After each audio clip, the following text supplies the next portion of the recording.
History Hunter, guys. We're at the Dudley bunker. Roll credits. Roll the credits.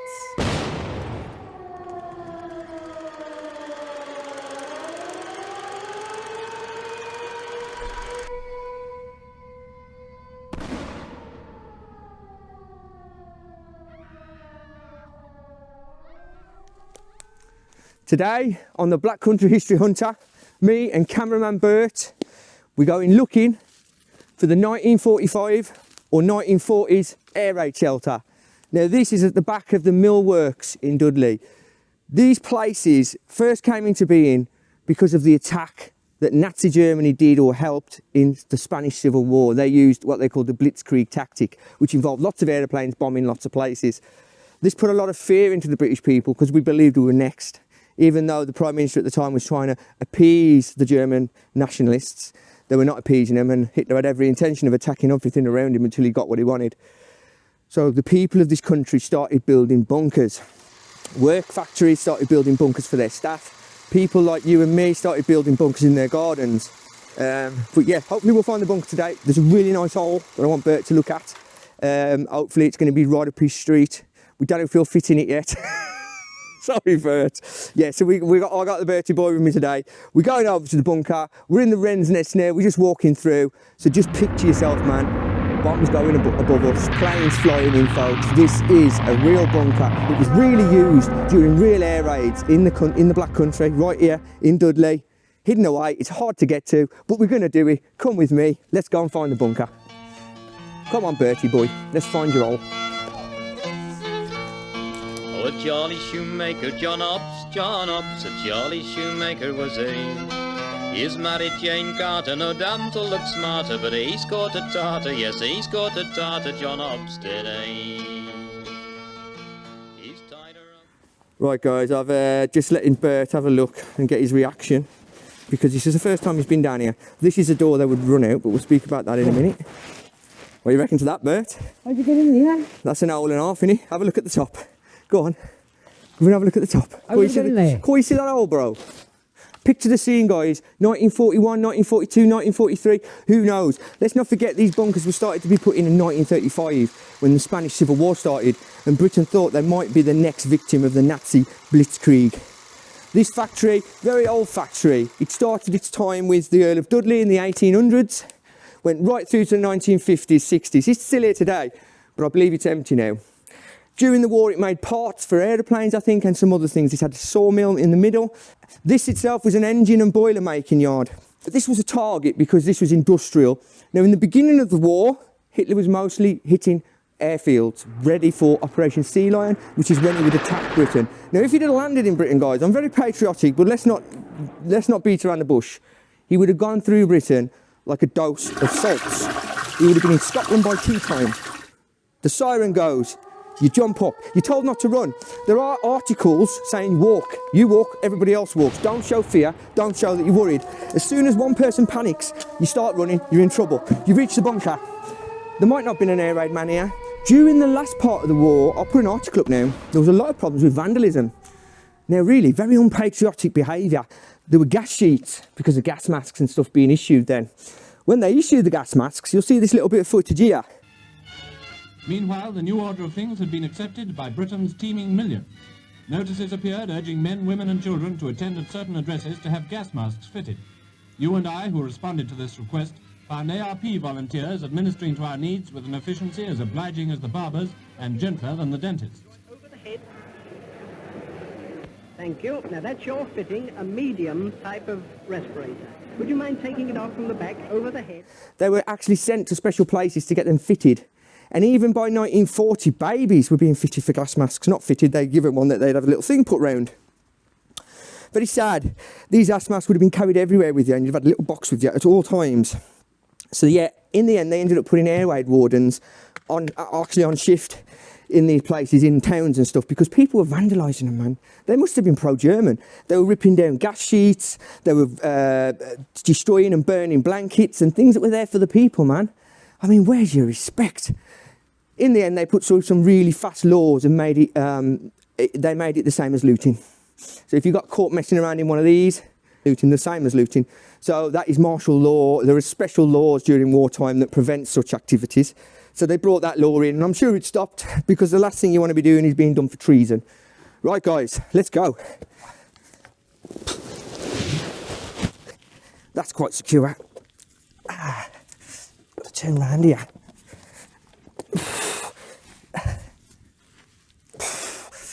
I ain't as strong as I used to be. Breathe in. Right. Oh, there's no wall. Yo. Okay. Oh man, guys.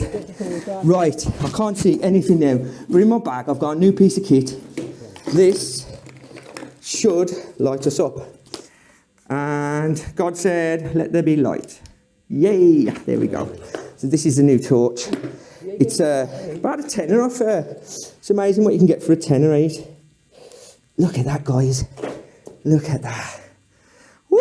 This is what we come out for. Now, Burt's turn. I don't know how you're going to approach this, mate. Look at the little door. Wow. This light's amazing as well. You can see now, Burt's turned himself round. He's got his foot stuck. You all right, Burt? You can get some idea. Oh, there's Burt's hole. Right, so this is the main chamber. This is falling away now, similar as the first one did, I believe. There would have been a curtain here, a gas curtain.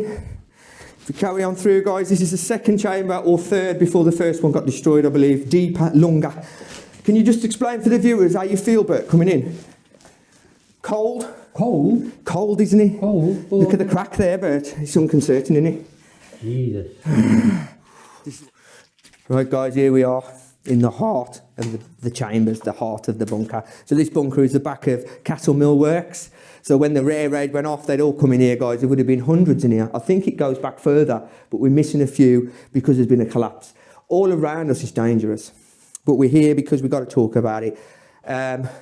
You can imagine either side of me, people sleeping, knitting, singing, smoking. Would have been full of smoke. Everybody smoked back then. Very interesting place. The walls are damp, there's roots coming through. You just couldn't imagine the fear that was in people's minds when this was here. You know, they were coming in here because they were risking their lives in the factory at night. These were targets, these factories were targets. When the war started, there was the Battle of the Air. Little moustache man was going to invade Britain, and to do that he needed dominance of the air supremacy. He tried doing it with the Battle of Britain. He tried to beat the airfields in. One of his big mistakes was stopping firing at the airfields and starting to fire on London, which is the Blitz. When he started that, he gave the airfields a chance to recover and to retrain and recoup. It takes 2 years to train a bomber pilot.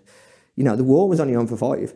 So you can imagine a lot of young people were bomber pilots just fresh out of air school.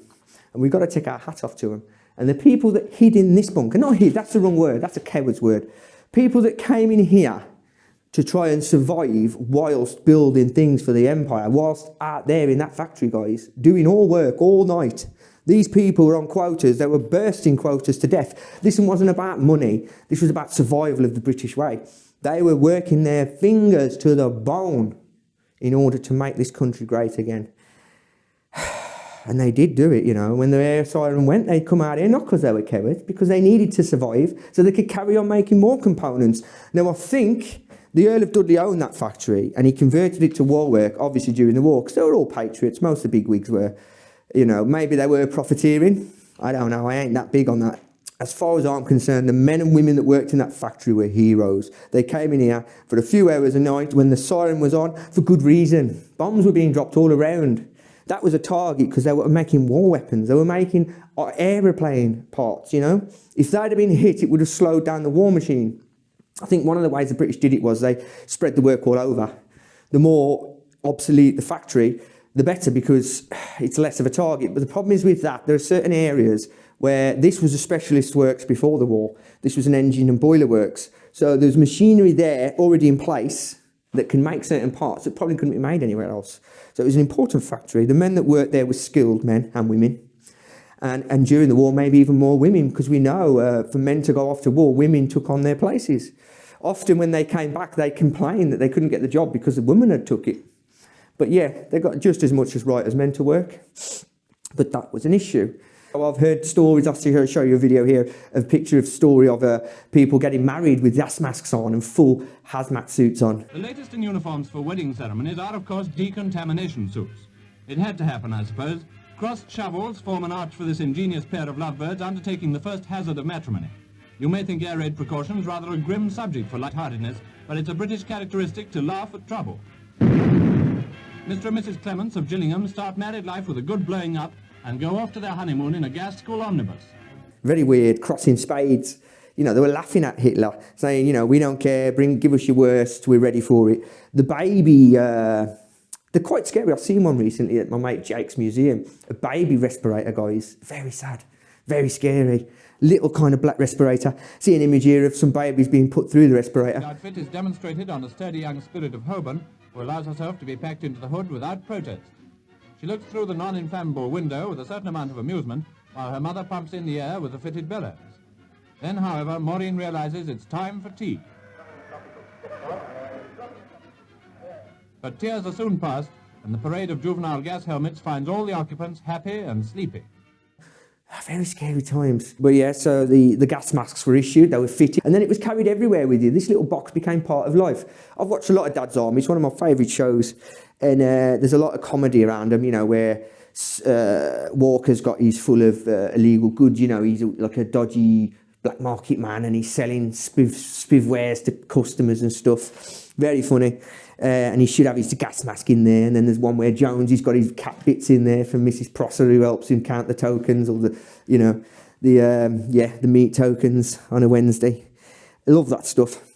But back to the bunker, guys. So the works with there, they'd run in here, as you know. This would be their protect hole.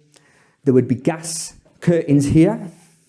So these walls, these damp, very damp. These walls are here, thick. A good foot thick. You can feel that. Feel that rumbling through? So this was a good foot thick, and this was a blast wall, called the blast wall. So if an explosion happened there and this all caved in, this hopefully would keep this bit up, and that room there, they'd be alive, but they'd be 20 metres in the bank, buried. They'd come through the ceiling to them, I think. They'd survive, I'd say. We were good at digging people out because of coal mining accidents. A lot of coal mining incidents. Thinking about doing them soon on the videos, guys. But yeah, so very interesting places. I bet a few of you watching were probably conceived in here. Not this one, but one of them. You know, because if you were out and about on town, mate, and the siren went off, you'd run to the nearest bunker. Now, if you come here on it was working all the time, actually, so you'd never find this one empty. I was going to say on a day when it weren't working, but during the war, it was 48 hours, mate. You know, we needed these parts, and they worked their fingers to the bone. But yeah, so an empty bunker in the middle of nowhere. You get there with your missus while you're out courting. You know what I mean? There's double beds. Yeah, so a few of you were maybe conceived in these places. They say that, don't they? I don't know what they call them, but boomers, baby boomers, I don't know. But yeah, very interesting. This one's falling away. So it's actually, the weight, it goes like that, and the weight is pushing it down. So the front is falling away, like drooping, and the cracks are relevant to that. Right, guys, so we're in the second room now. We're going into the last room. So people would have run through here, scared to death, absolutely petrified, and into here, you know, and they would have filled back to front. I think there's another column back there. I think there's another room back there. I just think it's been caved in. This huge rock, and there, look at that, guys. That is something else in it. So that is, you can see one brick there that's been hit by the big brick maybe. These are ready to fall. This is constantly being washed down. I think there's a way up there, a way in or a way out. Absolutely amazing. Look at the way that wall's been pushed out the way, like nothing at all, like it's Play-Doh. It's just been pushed out the way. This is an inrush of clay, waste. Don't forget, this would have been dug out. They would have built the cone and maybe backfilled it. I don't know how. As they come backwards, they'd have backfilled it with rubble. Here, you can see on the wall where it goes light to black. I think the railings were here. All around there would have been benches. Maybe not sleeping benches, because being at work, the last thing you wanted was sleepy workers. So it wouldn't have been, you know, what the managers are like, no, it ain't a place for resting, you know, you're waiting there till you start work again. So they wouldn't provide you with blankets. Back into the main room, I think now. Down there, we can see Looks like an actual bracket. That looks like a bracket for the, that's the height of the chairs then. There. The benches would have gone all the way around. And if we look, we might find holes for where the brackets were for the others. But we're not here to do an archaeological dig. Another blanket would have been another, you can see here some mortar here, look, some sort of doorway. These would have all been doored off. This is not as wide as the other one. Right, Bert, found anything? Another what? Oh, there might. I think this might be the tunnel entrance and it might be the emergency exit. We think there's a tunnel running off this because often there was a series of them in a line and you could get between them because if anything ever went off here, mate, you'd have to get out. Oh, look at that outside, guys. Real light. Look at that, folks. Kind of gives you some idea of where we are. You know, it's absolutely pitch black in absolutely pitch black in there if you turn the lights off. I haven't turned the lights off. But, yeah, look at that, folks. This is why we come out. Look at that.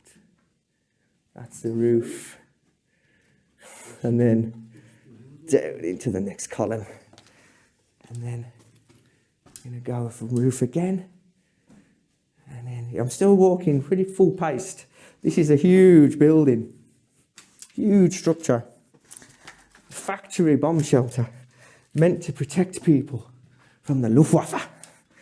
So there we go, folks. You can see that's a new build there. So maybe that collapsed in, they've redone it. And you can actually see, no, it looks like the wall actually, no, it looks like it carries on past there. So actually, this would have been in one other building. It looks like it carries on.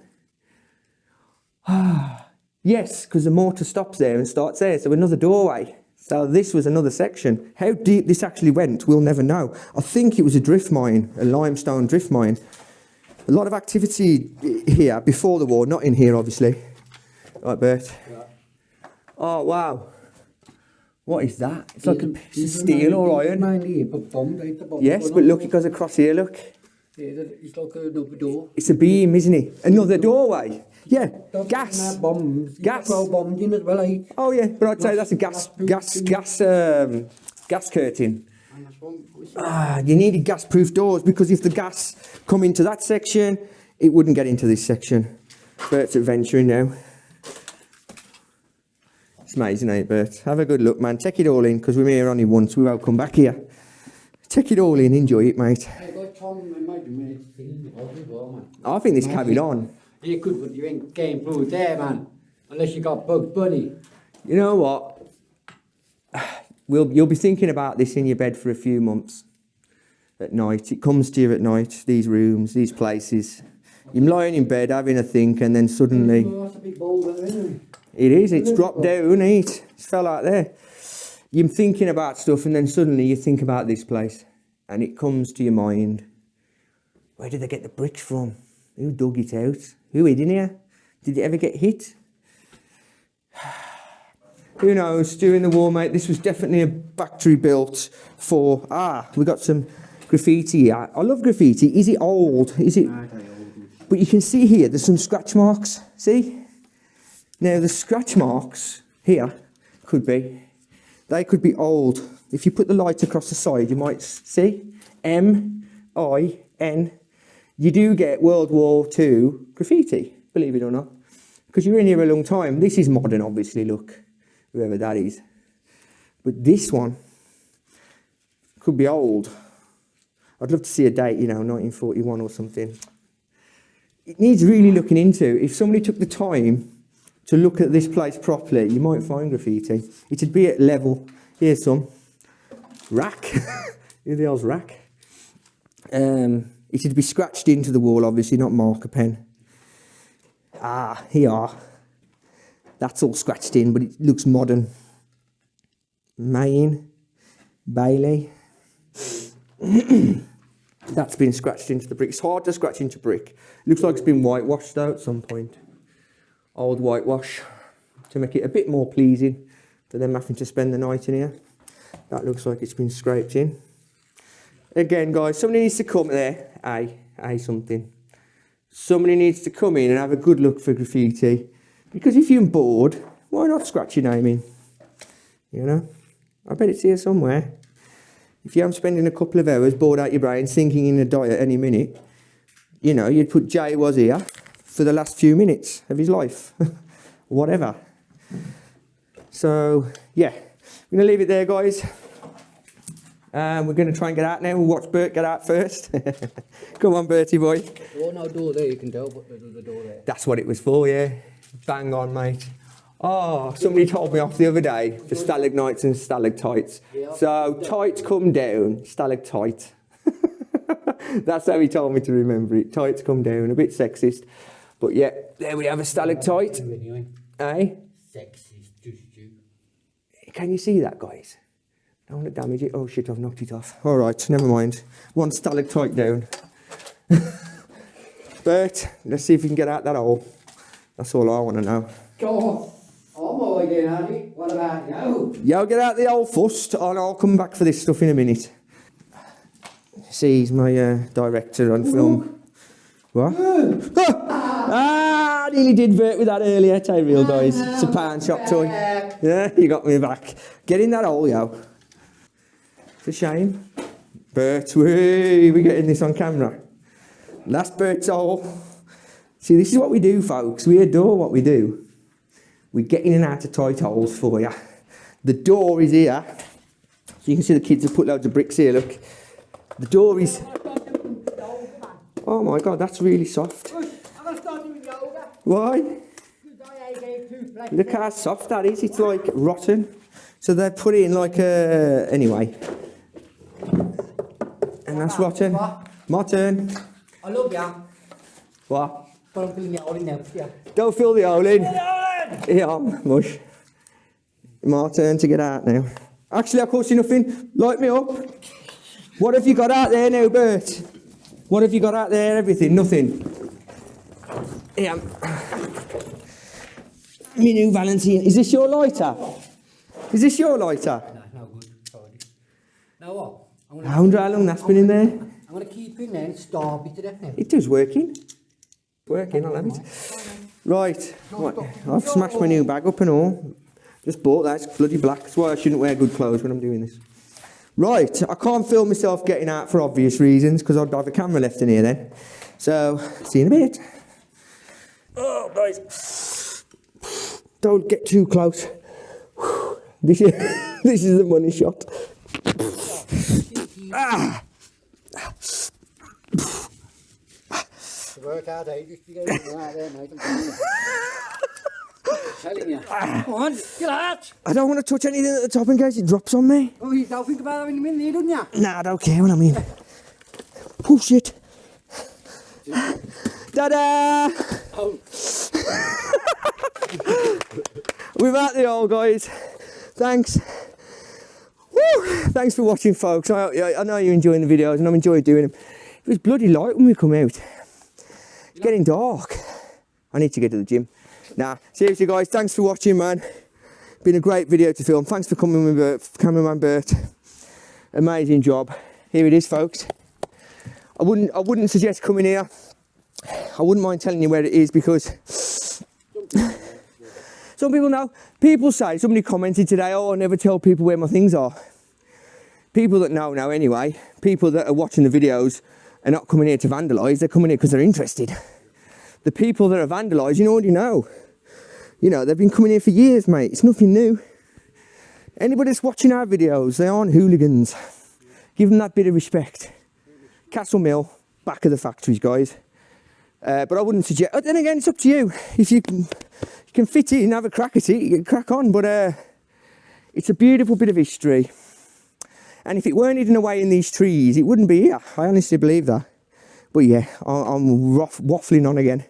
Thanks for watching, man. Keep subscribing, keep liking, it really does help. Soon, I'm hoping we're going to start making some money on YouTube. And hopefully, we can buy some new equipment. It's not for anything else. We're going to buy some new equipment. A decent camera, because I'm using my phone, mate. So yeah, that's hopefully, once we hit them subscribers and hit them hours, we can start getting a bit of income. That's the only thing I'll make money from then. You know, I'm not making any money at all now. Just doing it for the love of it. So keep watching, guys. Keep liking, keep subscribing, keep sharing. See you in the next one. Yeah. All bells in paradise, I heard them ring. It's gold on the outside and silver within.